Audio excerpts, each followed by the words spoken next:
वालेकुम, कैसे हैं आप सब? ठीक हैं? आई होप आप सब ठीक होंगे, खुश होंगे। Welcome back to my YouTube channel. आज आप सोच रहे होंगे कि मैंने पर्दे वगैरह भी नहीं उठाए और इनको जो है वो मैंने खाना दाना कर लिया है। सर्दी आज बहुत ज़्यादा है और इस वक्त तकरीबन 11 बजे का वक्त है और मैंने इनको बिल्कुल भी नहीं खोला। मौसम चल के मैं आपको दिखाती हूँ और मौसम आप सबके सामने है। सर्दी बहुत ज़्यादा है। पिकॉक्स जो हैं वो खुल गए हैं और रैबिट वो भी बाहर आ गए हैं। बिग वाले ज़ू में जाना है सबकी डाइट करने, लेकिन अभी फ़िलहाल पिकॉक्स यहाँ पर हैं और हमारे जो रैबिट्स यहाँ पर बैठे हुए हैं। सर्दी इतनी ज़्यादा है तो फिर मैंने किटन्स को बिल्कुल भी नहीं खोला। किटन्स जो हैं वो यहाँ पर अंदर हैं केज के और वहाँ पर एक कपड़ा भी रख दिया है ताकि इनको सर्दी बिल्कुल भी ना लगे।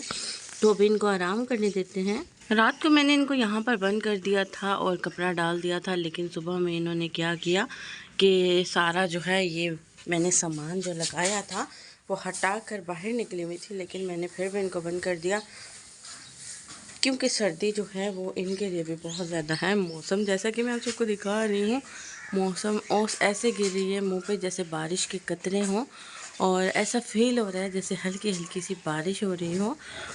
तो चलते हैं बिग वाले ज़ू में और उन सबको डाइट देते हैं और आप सबकी उनसे मुलाकात करवाती हूँ।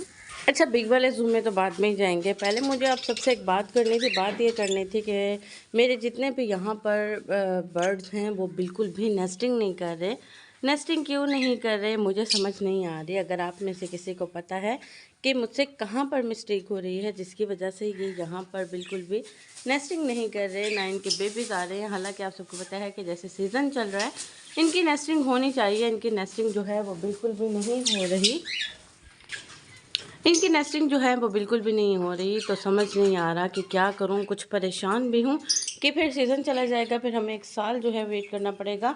जैसे कि आप सबको पता है कि डव्स ने भी पहले नेस्टिंग की थी और एक एग दिया था या 2 दिए थे, तो उसकी वजह से हमारी जो कैट्स हैं उन्होंने हमारी एक डव को खा लिया था। उसके बाद से इन्होंने नेस्टिंग छोड़ दी। जावाज़ ने एग दिए थे, जावाज़ ने एग छोड़ दिए और फिंचिस की भी नेस्टिंग की कोई भी मूड नहीं है। तो अगर आप में से किसी को भी पता है कि हमारे जो बर्ड्स हैं उनको क्या दिया जाए जिसकी वजह से नेस्टिंग करें, जैसे कि आप सबने मेरी पिछली वीडियोस देखी हो तो मैंने हर एक्सपेरिमेंट इनके ऊपर किया है। कैल्शियम ब्लॉक्स लाकर रखे, अंडे के छिलके दिए हैं, इवन के डॉक्टर से लाकर मेडिसिन भी इनको दी है। मेडिसिन देने के बावजूद अंडे के छिलके, कैल्शियम ब्लॉक्स, समुद्री झाग, ईच एंड एवरीथिंग मैंने इनको दिया, लेकिन यहाँ पर नेस्टिंग नहीं हो रही।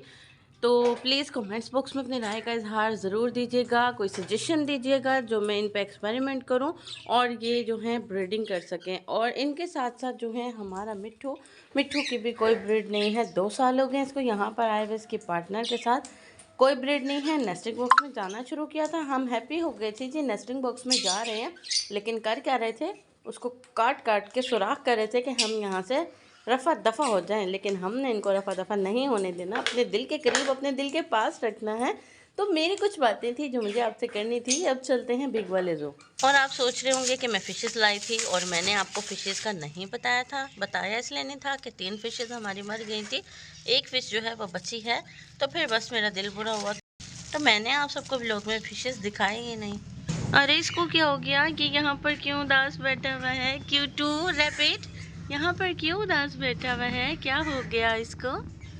एक्चुअली हमारे जो वो वाले रैबिट हैं वो मेल रैबिट बहुत एग्रेसिव हो गया है और इसको बिल्कुल भी पास नहीं आने देता, दूर दूर रखता है। तो ये काफ़ी उदास रहता है और मज़े की बात ये है कि उदास रहने की वजह से हमारी गोद में ज़रूर आ जाता है।